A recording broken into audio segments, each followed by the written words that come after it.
it's running faster and wider, so you can hear and see all the step downs where the fast moving flow is. And have a look through the trees. So there, once again, it's got a cycle on the top at number 10 west, and it's got Reavers on it, and it's pointing up the way, and it's got the colourful disc in the middle, Reavers Trails. He's done it again. He's stopped and he's looking for me coming back around the corner. Good boy, son, good boy.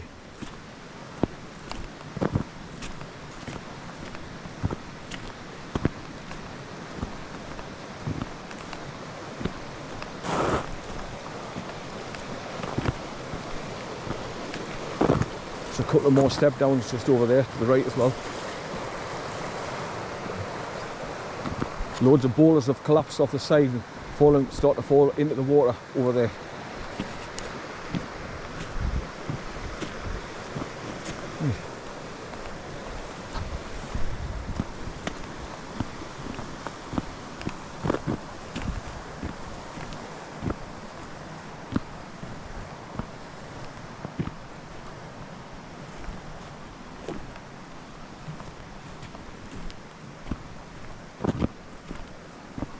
Good boy, son, good boy. Where you just come from? Where you been? Have you just been down by the water, son?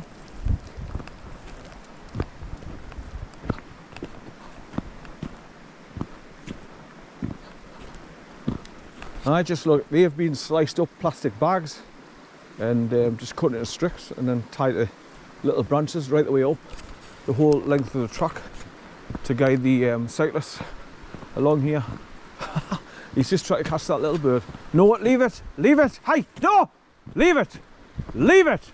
Hey! Leave it! Good boy, son. Good boy. Leave it! Leave it!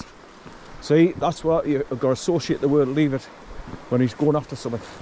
Just my word is rabbit, bird, butterfly, whatever. I just shout out and leave it. Then he understands what leave it means. Go on, leave it. Come on, good boy. Leave it.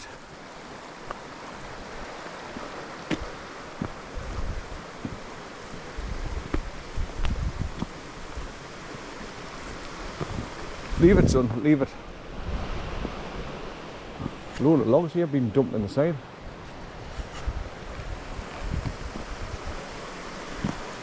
These trees must have fallen over across the path and have been sawn up and probably dragged up the bank off the path here.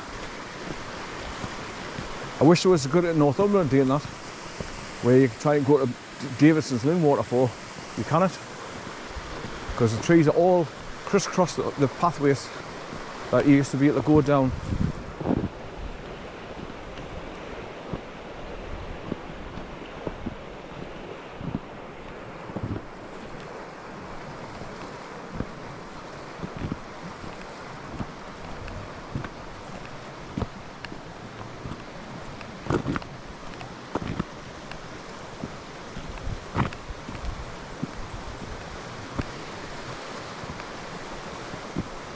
Quite warm now because it's getting late on in the morning and the sun's still out.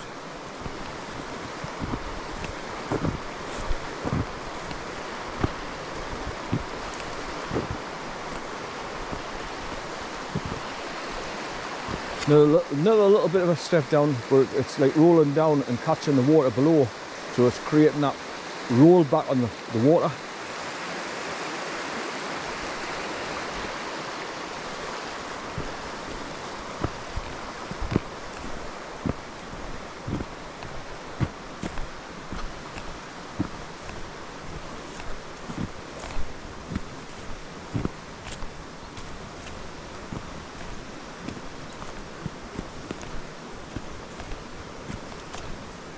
Well, I've got a thought in my head for when it gets to go past the 60 foot of swamped grass and flooded water. It's put him on his leader, so I've got something to hold on to with my right hand and just keep pulling him, slowing down. And then that way, if I start to go forward over to the left, I can pull on his leader and he just keep it from going right over. Either that or just, like I say, just grin and bear and just plodge through it quick. Because there's the stone track underneath, but it just looks really deep because you can't see the bottom. in a couple of places where it looks really, really deep. That's the wells where the tyre marks have dug it in deeper. So the water's deeper, lying in the wells. So I must be getting pretty close back to it now though.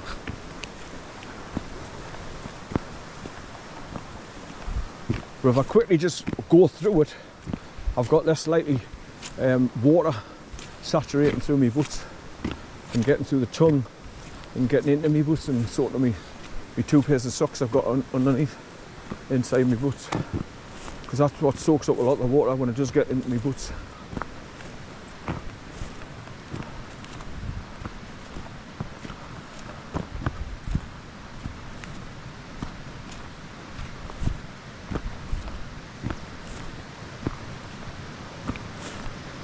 And so you can see the road up ahead and another couple of white markers further up. And the dog's about 150 yards up. There he is there now, in the middle of the path, waiting for us now. Right, so this is a nice place to go and sit here, where it opens up into this big pool. Just here, look.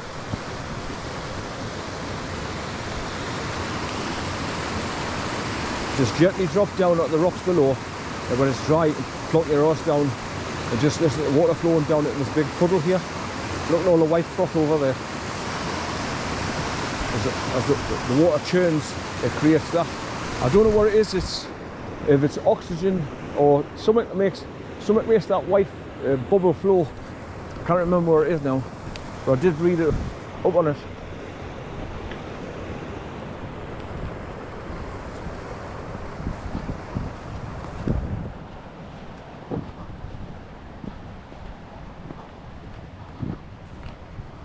But that's somewhere where you could stop and have your little picnic.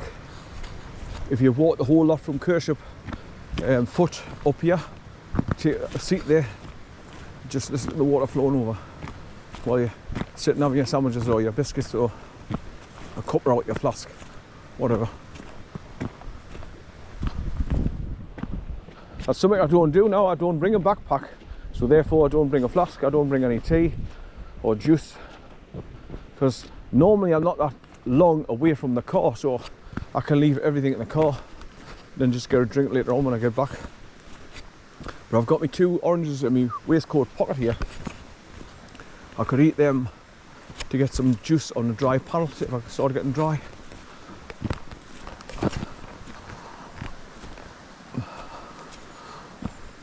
Right, so there's a bit of pink ribbon on this tree on the left.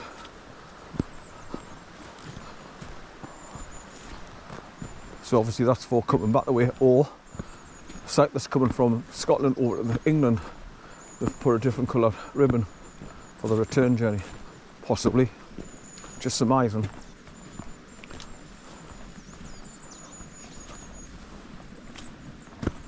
What are you doing in there, you? What are you doing? Are you hiding from your granda? Are you hiding from us? Are you playing hide and seek, son? Good boy. Come on, I'm going back the car now. Come on, up you go. Up you go.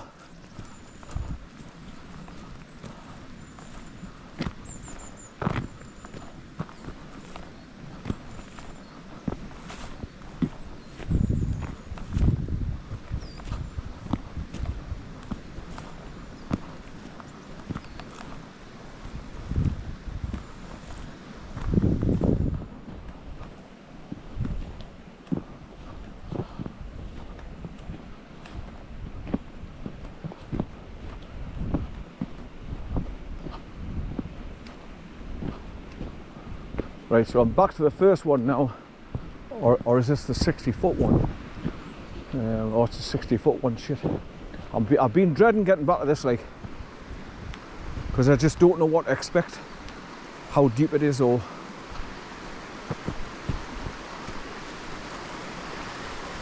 But I'm just going to go and keep to the centre of the most of the grass, the thickest part there, and just plodge through it, hopefully. But you can see where all the water's coming from. It's coming from this pond area. It's overflowing and it's constantly running that way. So it's topping up this track all the time, constantly. So that's why it's so deep.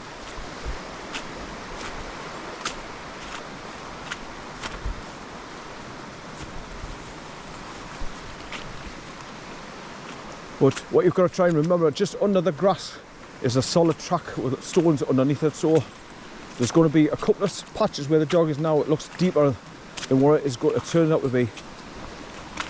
So I'm just going to continue walking and keep him to the thickest part of the grass here, and hopefully I don't go right in. It's this bit here that looks the worst.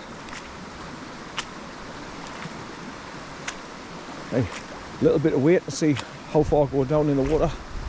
Right, a little bit, that's it. And right, just go for it now. Well, I didn't have to turn off recording as well. Right, I've just gone into a deep bit there, and that's where all the water's running back down at the just there, look. So let's just turn back around and video it again. So it's about 60 foot of really swampy, filled with water pathway, just so other people can see what they've got to put up with if they come down here cycling. But they didn't mind because the water got splashing up the backs of the back wheel of the tyres anyway, and they're used to getting covered in shit. Mountain bikers, sorry.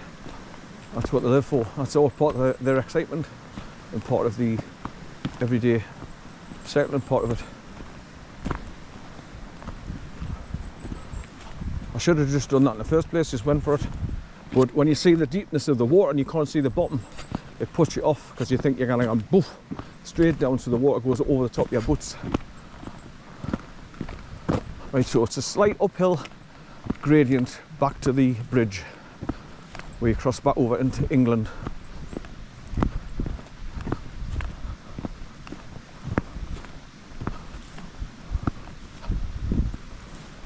So you can see with this tree sticking out on the track where people have gone to the right onto that side of the track to get past this tree so that they can face the scratched.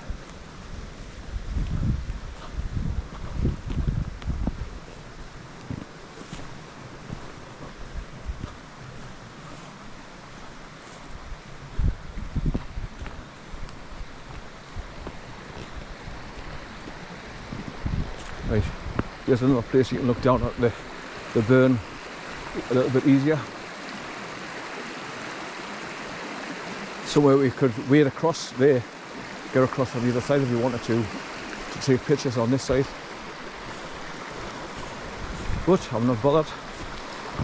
It's just the walk up the track, the scenery and the fresh air that I'm enjoying, and obviously the sun for a change on my face. It's not bad for late September, to be honest. I mean, it was freaking cold this morning when I got out of the car. I didn't realise how cold it was going to be, because literally I just come out the house, got him in the boot, shut everything away, jumped in the car and started reversing up, and then I turned the heaters up a little bit. So I didn't realise how cold it was until I got out of the car here, and then I felt it on my hands straight away in my face. But that's why I put this thick sweatshirt on, hoodie, because it's quite thick material. But now that it's going to be freezing cold in the morning, so I'll have to, I used to wear 3 t-shirts underneath this to keep us warm, because obviously if you've got layers on, it keeps the heat in the layers so you don't get cold as easy. So that's why I was wearing 3 t-shirts at a time. So I'm going to go back to that.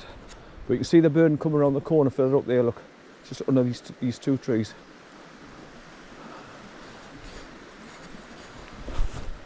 So it's been a pleasant walk. I knew it would be nice because obviously the amount of rain, the burn's flowing quite nice. So it's picturesque and scenic to video.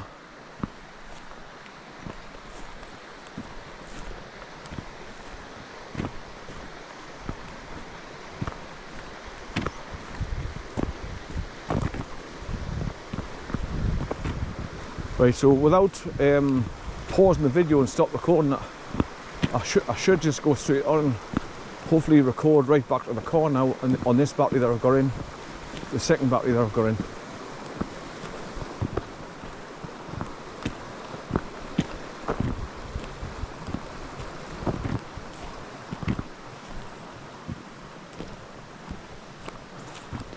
Okay.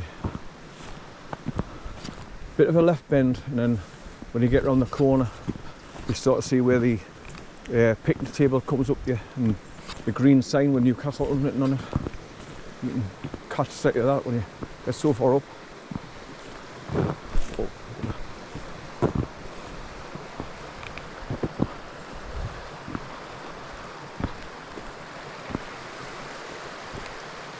There he comes. You lost sight of it, so he's thinking, oh, where's my granda? I better go and do and see where he is. Come on, son. How is son? Right, so I always used to say, when you get back to this like Christmas tree by itself on the side of the embankment, you know you're nearly back. Because just a little bit further on, you can start seeing the, like I say, the picnic table and the green sign with Newcastle written on it. And then you start seeing the orange barriers on the bridge itself. Because they're bright orange, you can see through. Good boy, son, good boy. What are you doing, son? What are you doing? Good boy. Good boy, come here, come here, come here, come here, there, come here, there. Good boy, son, good boy. You've enjoyed your walk, have you, son? Eh? Have you enjoyed your walk? Have you been a good boy? Come on, go back to the car now. Going back to the car now, good boy. Going home now. Oh, going home now. See, the embankment here's collapsing, look, it's falling into the river. That's why all these boulders have moved down and they'll all start to pile up on top of each other. I love to see the sun shining off the water as well. You get a lovely silver sheen. Right, so when you see this Christmas tree by itself, you know you're nearly back. So there's the Christmas tree on the right and that unusual Bondi tree looking on the left.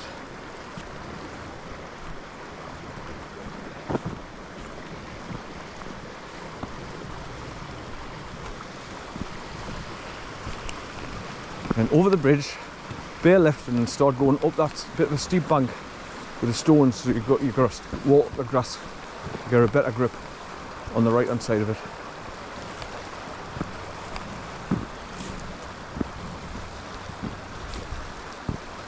So I hope you've enjoyed your walk with, you're out with Sundancer, Sentinel and Bay, the XL Bully.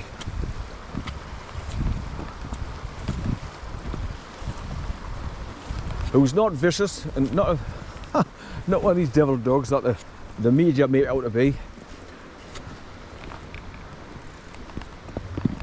Who rules the floor with your granddaughter. And he's got such a loving bond with her. It's unbelievable. He just goes in and he turns around, plonks his ass on top of her legs, looking for a cuddle. So he's not vicious at all. He's just a big loving lump.